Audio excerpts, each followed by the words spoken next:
¿Qué tal? Bienvenidos. Esto es Futurar, el programa número 21 en el que, a instancias de Carlos, nos propusimos pensar y hacer. ¿Cómo estás, Carlos? ¿Cómo te va? Bienvenida. Muchas gracias. Ausente con aviso 2 programas. Bueno, siguió pasando de todo. Empezó el Mundial. Efectivamente. No nos fue tan bien como pensábamos. Es cierto. Una derrota dolorosa, digamos, ¿no? Por cierto, ¿no? Porque sobre todo para los más jóvenes, siempre pensamos aquellos que nunca vieron a Argentina campeona, con tantas ilusiones, con tantas expectativas. Nos queda un poquito así de esperanza todavía. Sí, bueno, no está muerto quien pelea. Recién empezó, creo que esperemos que se acomoden las estrellas y que funcione. Y el otro dato, te diría, que está sonando muy fuerte, y esta es pregunta. ¿Vuelve el dólar soja?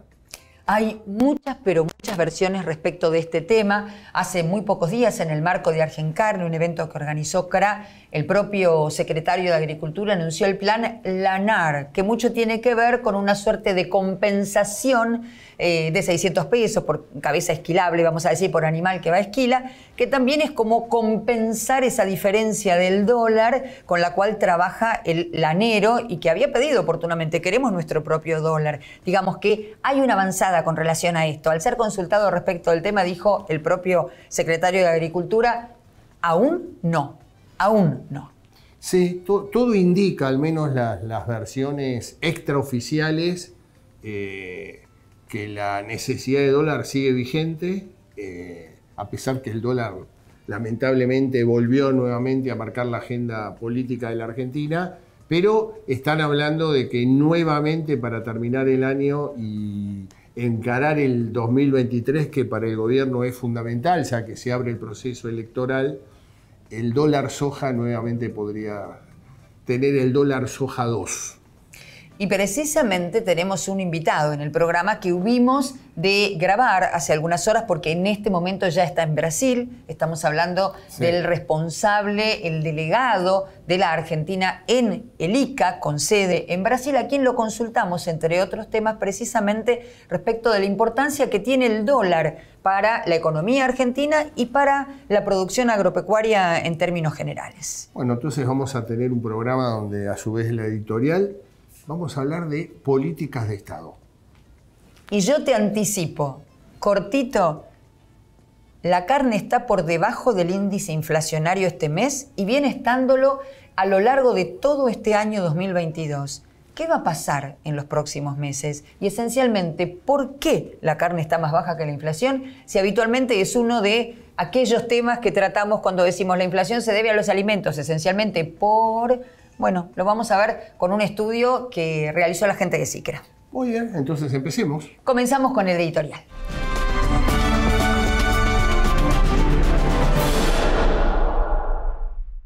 Y bueno, la editorial de hoy tiene que ver con políticas de Estado. El Brasil es un buen ejemplo donde vemos una política totalmente polarizada. Lo vimos recientemente, en la última elección, donde prácticamente el 50% quedó de un lado y el 50% quedó del otro. O sea, más polarización imposible. Lula fue electo presidente de la República en una diferencia del 1.9, casi 2 puntos, es él por tercera vez presidente de la República Hermana de Brasil. Ahora, las diferencias son muchas, pero a pesar de esas diferencias, la política brasilera puede encontrar caminos de consensuar políticas que le interesan al país. ¿De qué estoy hablando? Días pasados, el directorio del Banco Interamericano de Desarrollo, el BID, digamos, desplazó al que era hasta hace pocas semanas presidente de esa institución, y en el cual quedó la posibilidad de nominar el nuevo presidente para terminar el mandato de Carone, que obviamente fue desplazado por situaciones que no vienen al caso ahora desarrollar. El gobierno de Brasil, el gobierno de Jair Bolsonaro, nominó para esa importante institución al actual director del Fondo Monetario Internacional, un brasilero de origen israelí, Ilan Goldfach.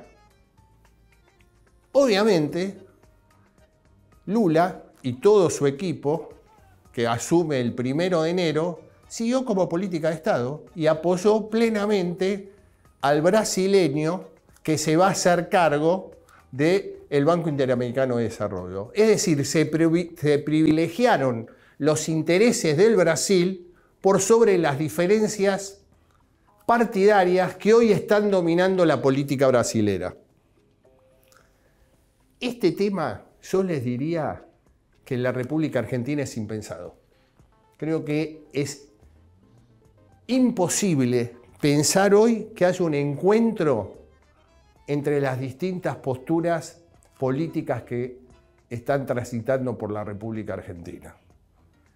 Digamos, es más, si uno empieza a revisar y a analizar con mucha profundidad, vemos que en ambas coaliciones existen las diferencias, pero en el oficialismo específicamente, las diferencias son cada vez más profundas. Mire, le voy a dar un ejemplo, que después lo vamos a hablar en el dato futurar de hoy. El porqué de la renuncia de Jorge Ferraresi, hasta hace días ministro de Hábitat del actual gobierno. Vuelve nuevamente a la Intendencia de Avellaneda. ¿Y por qué? Porque indudablemente empezó a haber algún tipo de conflicto interno con el ministro de Economía, y en el cual el ministro de Economía, Sergio Massa, le empezó a demorar transferencias de dinero para poder gestionar su cargo como ministro.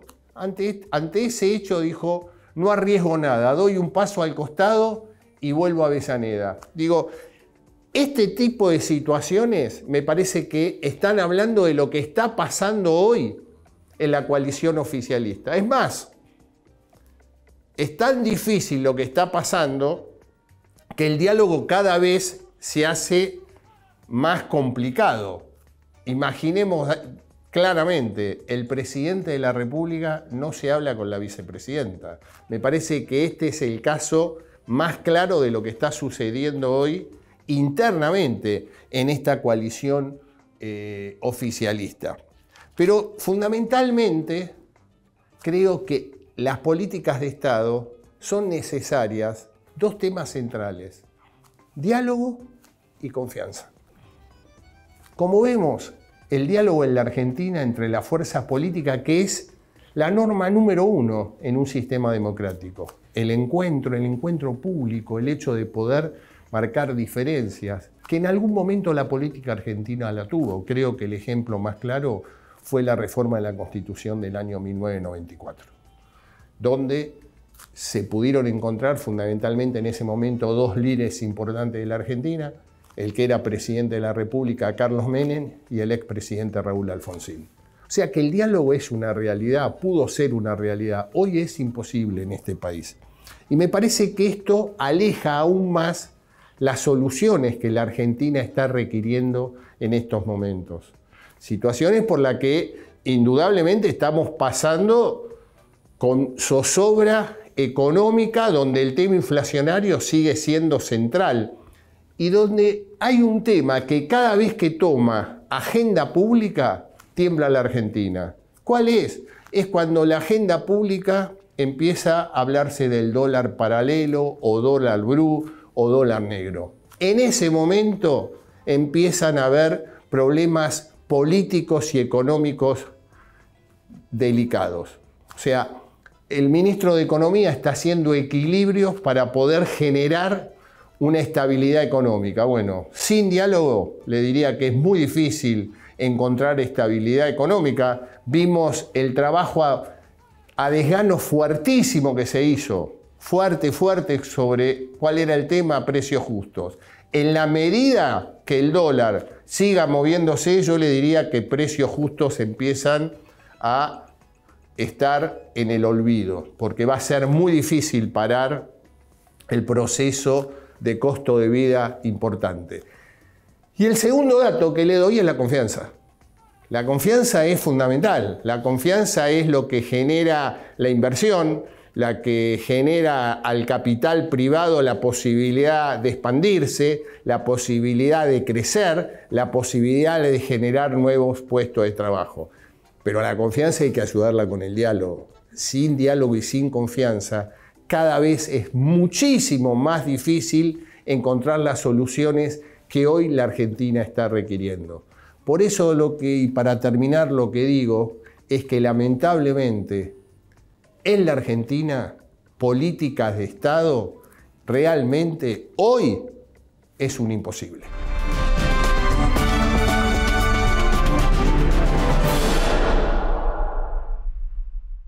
SICRA realizó un informe que tiene que ver con el consumo de carne vacuna por parte de los argentinos, así como también con el precio de la carne en relación con otros alimentos y esencialmente en relación con el índice inflacionario. Y la carne está por debajo de ese índice, tanto en el último mes, del cual hay registro, que es octubre, como a lo largo de todo el año. Vamos con la primera placa.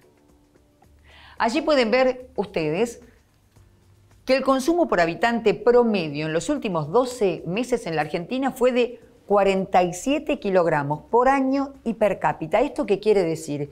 Que es el consumo más bajo del que se tenga registro. Los argentinos siempre comimos en promedio por encima de los 47 kilogramos. Si se contrasta con el promedio de los 12 meses entre octubre de este año y octubre del año anterior, vemos que hay una contracción del 7,1%.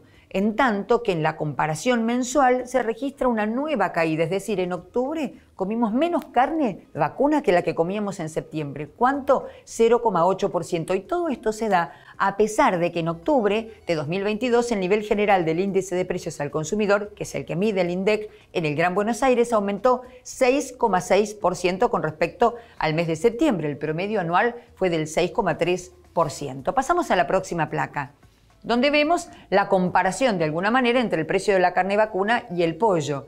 Los precios de los principales cortes vacunos tuvieron incrementos inferiores al nivel global por quinto mes consecutivo. Entre octubre del 21 y octubre de este año, el índice de precios al consumidor en el Gran Buenos Aires fue del 87,8%, es decir, que el precio de la carne se encontró muy por debajo de ese índice.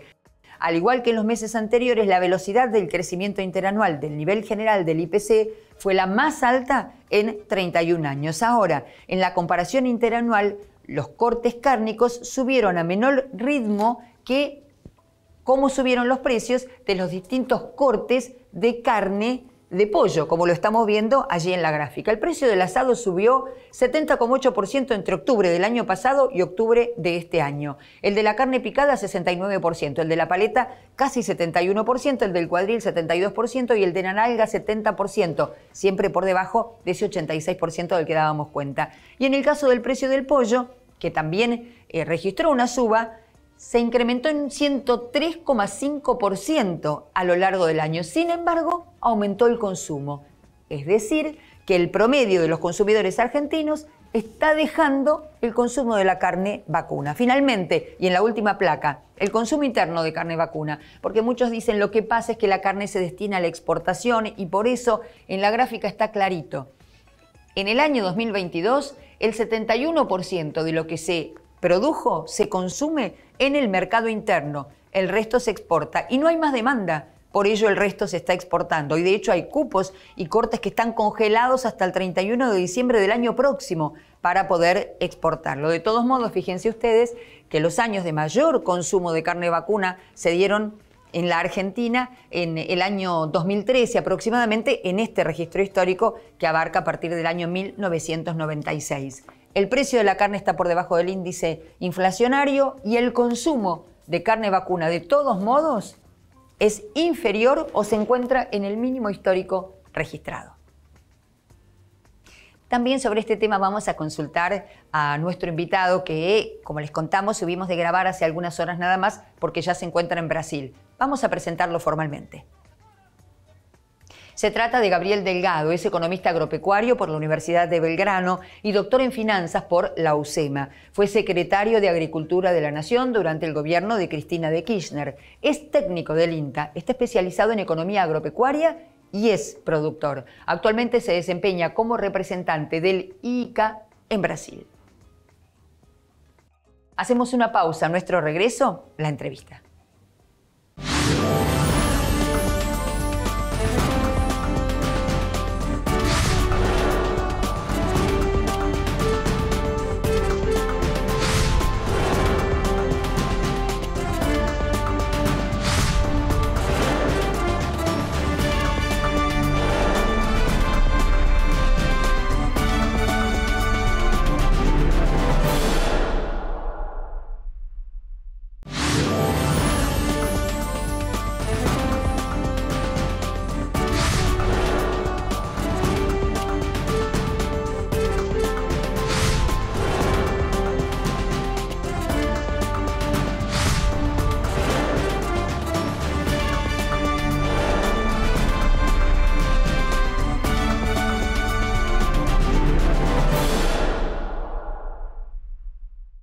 Lo prometido es deuda. Estamos con Gabriel Delgado. Gabriel, gracias en primera instancia por estar con nosotros y quiero que nos cuentes cómo estás trabajando en este momento en Brasil, que nos des detalles acerca de la tarea que llevas adelante y que por favor nos cuentes cómo ves hoy la relación Argentina-Brasil desde el punto de vista de la agroindustria, el intercambio comercial. Bueno, un placer estar acá, Karina, gracias. Como siempre. Efectivamente, yo estoy trabajando en Brasil, soy el representante desde hace ya 2 años del Instituto Interamericano de Cooperación para la Agricultura en Brasilia, por eso es que no se me ve tanto aquí por Argentina. Es un instituto de la Organización Americana, así como la FAO es a nivel mundial, el ICA es a nivel de América, y lo que hacemos es cooperación técnica internacional, manejamos proyectos de los países, y bueno, tiene sede en Brasilia, y yo soy el representante del ICA para Brasil, y además soy el coordinador regional para Argentina, Chile, Paraguay, Uruguay y bueno, sí, esa es la regional del ICA. Y el ICA tiene la Secretaría Técnica del CAS, del Consejo Agropecuario del Sur, que es una mesa que reúne a los ministros de Agricultura de Chile, Argentina, Uruguay, Paraguay, Brasil y Bolivia, en este caso. Y bueno, yo soy el secretario técnico de esa mesa de coordinación de acción colectiva que a diferencia del Mercosur, digamos, además de Bolivia y Chile, es una mesa, una instancia de coordinación, es una instancia de acción colectiva más que de negociaciones internacionales. Así que, bueno, estoy muy contento viendo también, es mi primer, te imaginás, más allá de mi paso por la Secretaría de Agricultura, yo tengo 20 años de INTA, así que es mi primer trabajo, digamos, en la diplomacia agrícola. Y bueno, y siempre con mucho aprendizaje, tratando de ver de qué manera podemos mejorar la performance de nuestro sector y de la economía de nuestros países desde estos lugares. Me preguntabas recién por cómo veo el sector agrícola en Brasil, la política agrícola. Porque es nuestro principal socio, por supuesto te voy a preguntar después por Paraguay, por ejemplo, el tema carne. Bueno, Brasil en los últimos 50 años se convirtió en un país demandante de alimentos a uno de los principales exportadores. Es un ejemplo de libro de lo que puede hacer un sector competitivo en un país. Un camino que por ahí a nosotros nos cuesta un poco como sociedad. Pero creo que mirando el caso brasilero, Argentina debería inspirar un montón de políticas agrícolas, sobre todo de modernización de discursos, de modernización de pedidos, de modernización incluso de la cuestión fiscal, tan presente en las discusiones sectoriales. Y me parece que una de las principales cuestiones que tienen que ver con la persistencia de las políticas agrícolas a lo largo de los años en Brasil tiene que ver con la acción colectiva del sector privado, ¿no? Es un sector privado que tiene una acción colectiva, digamos, muy sedimentada, muy articulada, en donde siempre, más allá del gobierno de turno, los cambios que se hacen en la política agrícola siempre están a los márgenes, ¿no? Sino que hay una determinada cantidad de políticas que persisten y subsisten, pase con lo que pase con los vaivenes de la política partidaria.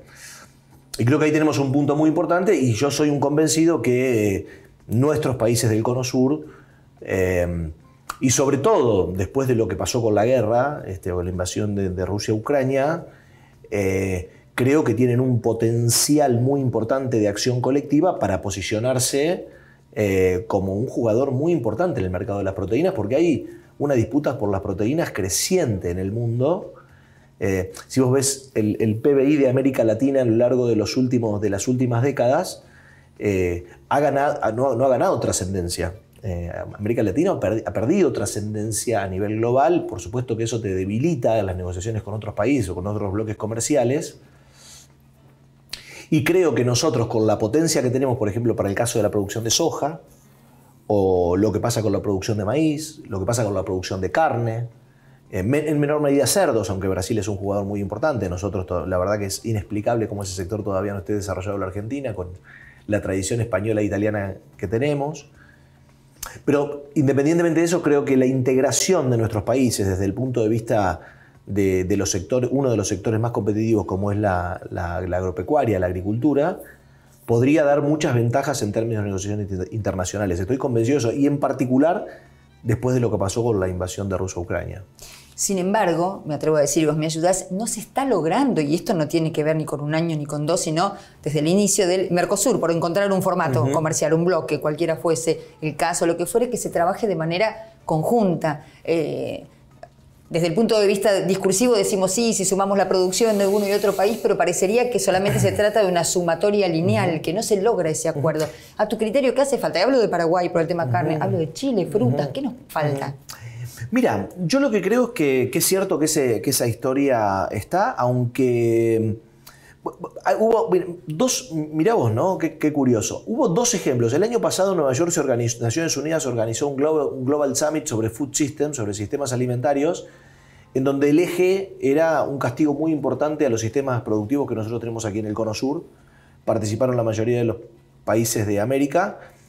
Y nosotros desde el IICA logramos un consenso a nivel americano de todos los ministros de Agricultura, posicionando nuestra agricultura como que tiene, por supuesto, áreas de mejora y de fortalecimiento, pero por otro lado, de ninguna manera dar lugar a esos discursos, digamos, de sistemas fallidos que decían que tenía nuestra agricultura. Y ahora para la COP de Egipto, replicamos lo mismo. Y en ese Global Summit también una declaración de ministros. Esto comenzó con una acción colectiva muy importante de los ministros del Cono Sur. Y ahora para el CAS logramos lo mismo a nivel americano y logramos una declaración de los ministros del CAS que se presentó el 12 el sábado 12 en el stand de Liga que tuvimos en el CAS en Egipto. Se presentó justamente el documento de los países del CAS generando un posicionamiento respecto a cómo las cuestiones ambientales afectan nuestra agricultura y cómo afectan también las cuestiones comerciales. Y esa acción colectiva se da en un contexto de mucha... Me toca coordinar el grupo de ministros y hay mucha más cordialidad de la que uno supone y además creo que cuando uno interactúa sobre sectores competitivos es mucho más fácil la discusión que cuando la discusión es de negociaciones sobre sectores protegidos. Por eso yo soy un convencido que un caminito a recorrer por el lado ya a nivel de la diplomacia de los países, no a nivel del CAS, podría ser comenzar con algunas acciones colectivas que tiendan a unificar regulaciones, que tiendan a negociar juntos con otros países algunas cosas que son muy estratégicas. Te voy a contar un ejemplo. La semana pasada el ministro Paulo Alvim, ministro del presidente Bolsonaro, firmó un acuerdo aquí en Argentina, en el Ministerio de Economía, con el ministro Massa, porque, digamos, como la Secretaría de Agricultura depende ahora del Ministerio de Agricultura, lo firmó Alvim con Massa, para que las desregulaciones de los transgénicos y la edición génica sea recíproca entre Argentina y Brasil. Es una cosa muy trascendente porque las pequeñas empresas no pueden desregular un transgénico o un proceso porque es muy costoso, porque tienen que instalarse, tienen que tener un quid brasilero en Brasil o las brasileras tienen que tener aquí un quid. Y nosotros hemos generado algo que fue bastante, a mi criterio, revolucionario a nivel mundial para tratar de achicar la burocracia desregulatoria entre los dos países. Yo pienso que ese campo es un campo para explorar con los bioinsumos que están tan de moda en los principales países del mundo, en particular en Brasil, que tiene una estrategia el sector público muy fuerte con el tema de los bioinsumos, con el tema de la agricultura sustentable, con el tema de incorporar el ambiente a las discusiones. Y yo creo que con el cambio del gobierno de Lula eso no va a cambiar, porque la agenda ambiental en el agro es propiedad del sector privado y el sector está muy apropiado de eso y Brasil tiene dificultades muy importantes con las negociaciones internacionales y el ambiente. Entonces, tenemos muchas cosas para aprender, muchas. Una más, agradeciéndote enormemente el tiempo que nos estás ofreciendo y que a lo mejor te saca un momentito de tu rol en el ICA y te lleva como hombre técnico y que además tiene tanta experiencia en el sector agropecuario, que ha tenido un puesto ejecutivo a nivel nacional.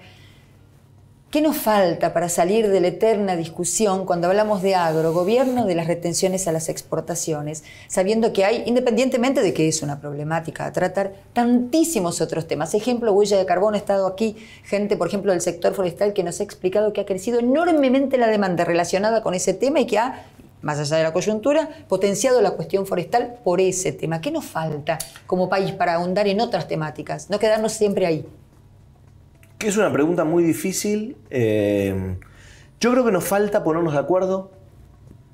Creo que nos falta soltar.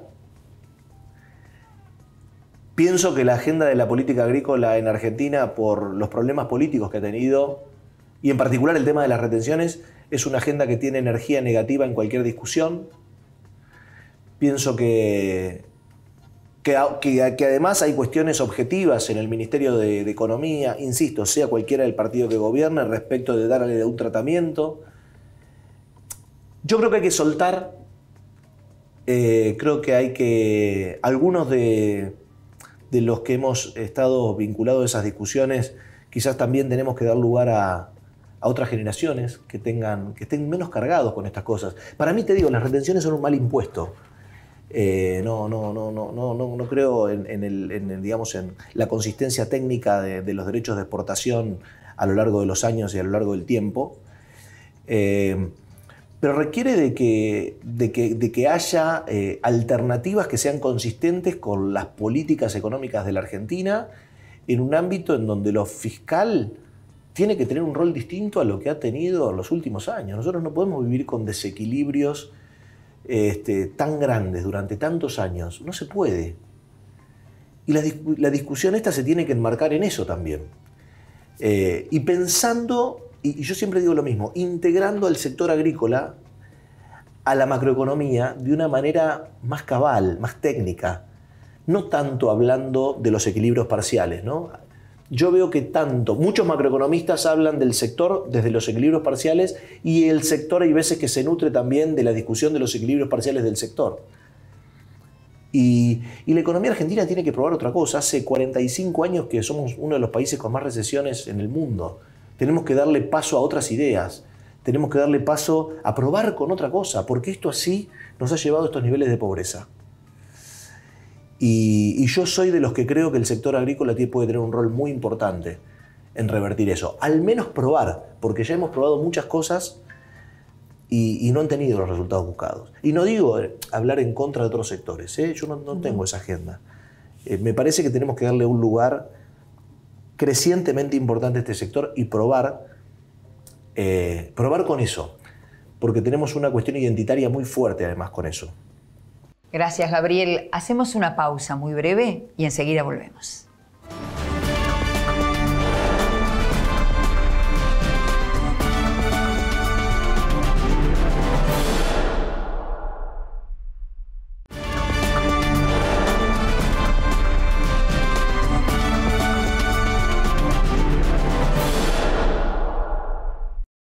Estamos en Futurar junto a Gabriel Delgado y quería consultarte cómo ves el futuro de la ganadería en lo que refiere a una estrategia exportadora de este producto, a la generación de divisas y un tema no menor, el tema de la inflación y la incidencia que tiene la carne vacuna en eso.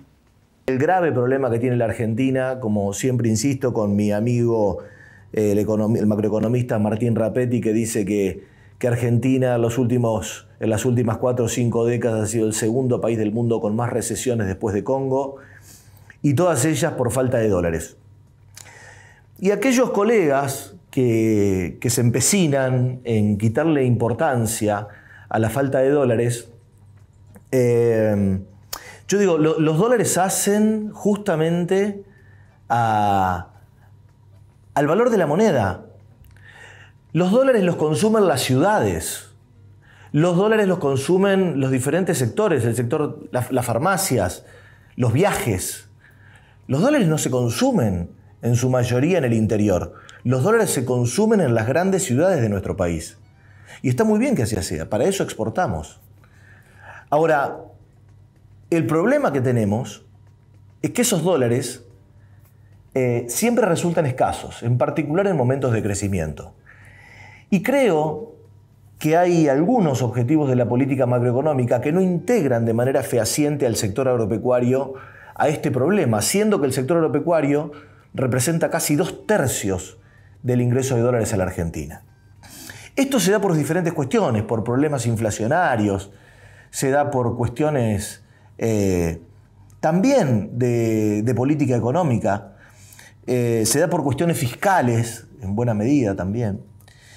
Pero yo creo que la macroeconomía argentina tiene el desafío de integrar fehacientemente al sector agroindustrial a la política macroeconómica, de una manera más virtuosa, de una manera en donde contribuya a solucionar los problemas estructurales que tiene la Argentina. Porque hasta ahora, lo cierto es que por diferentes cuestiones, Será por problemas climáticos, por problemas del sector público, por la cuestión fiscal, por problemas de adhesión colectiva del sector, o por lo que fuere, o por todos esos factores juntos, que todavía eso no ha acontecido. El sector ha ayudado en momentos claves, el sector ha sido muy importante también en determinados momentos de las últimas décadas, y también no ha sido suficiente en muchísimas de las crisis que hemos sufrido. Entonces, me parece que Argentina en el sector agrícola, cuando digo agrícola me estoy refiriendo a la política agrícola, me estoy refiriendo a todos los sectores, al conjunto de los sectores, tiene muchos desafíos para llevar adelante. Y ya tenemos varias décadas. Yo les quiero hacer una pregunta retórica, ¿no? No para que la contesten, pero si ustedes se preguntan cuáles son las dos políticas más importantes de la Argentina agrícola de las últimas décadas, 2, 3 décadas incluso, se van a encontrar, si vamos a los presupuestos, al dinero puro y duro, se van a encontrar con ¿qué es? El Fondo Especial del Tabaco y las retenciones a la soja, por la negativa, pero es una política también, que tiene que ver con una cuestión fiscal muy profunda de la macroeconomía argentina, que no estoy poniendo en este momento a que discutamos esto, estoy solamente describiendo. Y yo creo que Argentina, con este problema de dólares que tiene una posibilidad enorme con la carne. Y quiero hacer hincapié en esto porque siempre digo lo mismo. Me ha tocado como funcionario, además de haber perdido muchas de estas discusiones, ¿no? Es muy importante también reconocer lo que uno no ha podido, porque todo eso refiere a aprendizajes que son de uno, pero también uno tiene la obligación de transmitirlo al resto con mucha humildad. Argentina tiene dificultades para vender productos que no sean de consumo animal. Nuestros principales complejos exportadores son son productos de consumo animal, no son productos de consumo humano directo. Y esto no quiere decir que los productos de consumo animal no tengan valor agregado. Quieren decir que tienen un valor absoluto relativamente bajo. Entonces no es lo mismo exportar 6 toneladas de maíz que valen $1.200 o 1 tonelada de carne, que es lo que es equivalente a las 6 toneladas de maíz, que vale, ahora, independientemente de esto que está aconteciendo en el mundo, pero supongamos entre 8 y 10 mil dólares por tonelada. Porque para nuestro balance de pagos del Banco Central es mucho más importante la exportación de carne. Porque es mucho más importante para la generación de empleo genuinos, con salarios que pueden tener competitividad global. Una sólida estrategia exportadora de carne nos puede poner en otro nivel en muchas de estas discusiones. Y quiero hacer hincapié en esto. Para mí la discusión sobre el valor agregado es una discusión vidriosa, porque los granos tienen mucho valor agregado, aguas abajo, está fuera de discusión eso. Ahora yo estoy hablando de valores absolutos. Porque además, exportar esa tonelada de carne no nos cuesta dólares, no demanda dólares.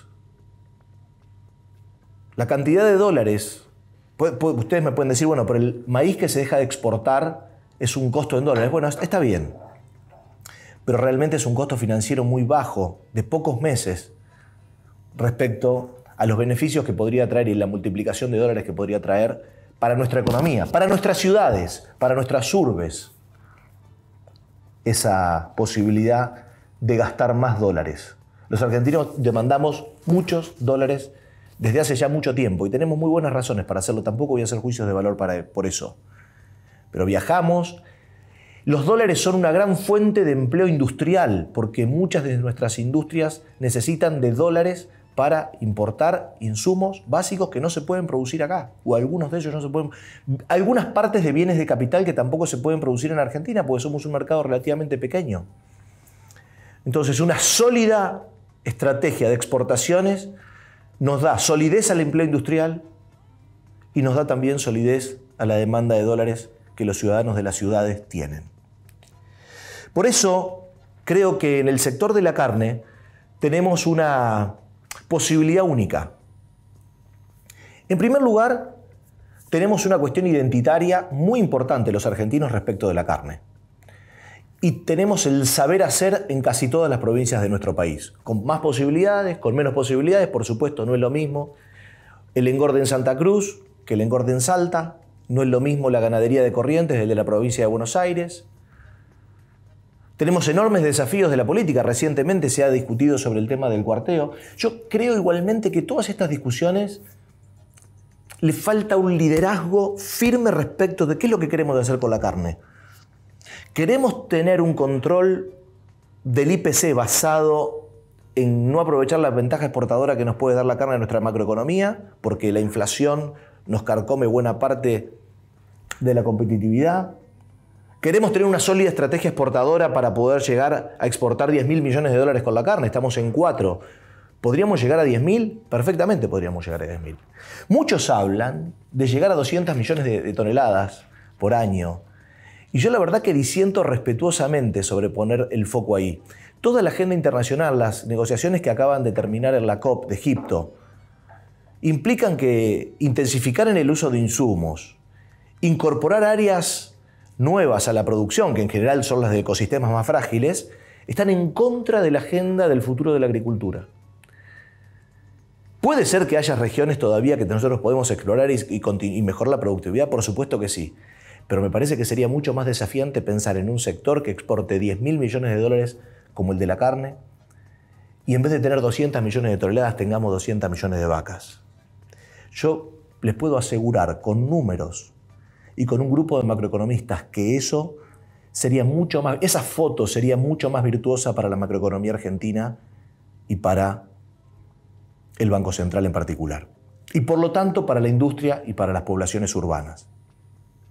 Tenemos que modernizar la visión que tenemos de las dietas. ¿Sabemos lo que les está pasando? Porque es cierto, el asado es una cuestión identitaria de nuestra cultura.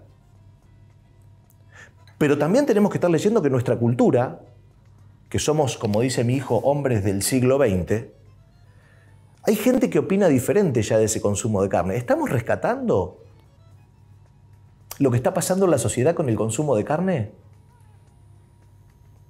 ¿Es tan importante como antes que haya 8 puntos en la canasta básica en donde la carne esté gravitando para medir la inflación? ¿Es tan así en las casas de nuestro país? ¿Tan importante? ¿Es tan importante comer asado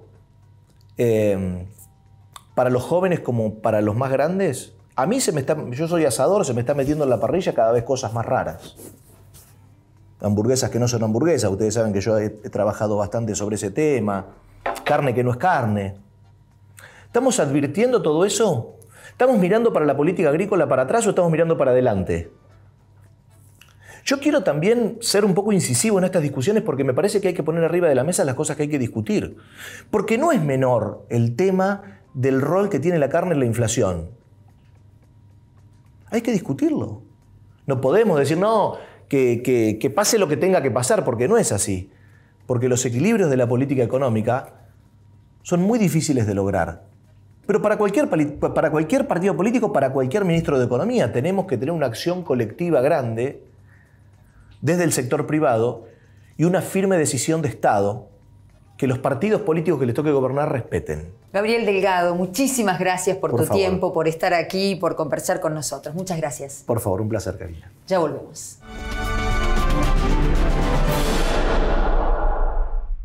Y ahora, el dato futurar. Y el dato futurar de hoy tiene que ver con el último discurso de la actual vicepresidenta de la República, Cristina Fernández de Kirchner, que por vez primera puso el tema de inseguridad en el centro del debate. ¿Y por qué pasó eso? Y este es el dato. En la última reunión de los intendentes con Máximo Kirchner y el gobernador Axel Kicillof, sonó una voz que yo le diría cada vez más potente del dirigente bonaerense y actual intendente de la ciudad de Avellaneda, Jorge Ferraresi. Un hombre muy respetado dentro del peronismo bonaerense y donde Ferraresi planteó claramente al gobernador que la elección de octubre del año que viene estaba en peligro. ¿Y por qué? Porque el tema central es la inseguridad. En los barrios del conurbano, la inseguridad es el tema central de preocupación. Lo hemos dicho varias veces acá en Futurar. 8 de cada 10 personas consideran en ese metro cuadrado que la inseguridad es un tema central. Sigamos con detenimiento este tema. Bueno, este fue el Dato Futurar de hoy. Les agradecemos su presencia, los esperamos la semana que viene y el jueves nuevamente Futurar, pensar y hacer.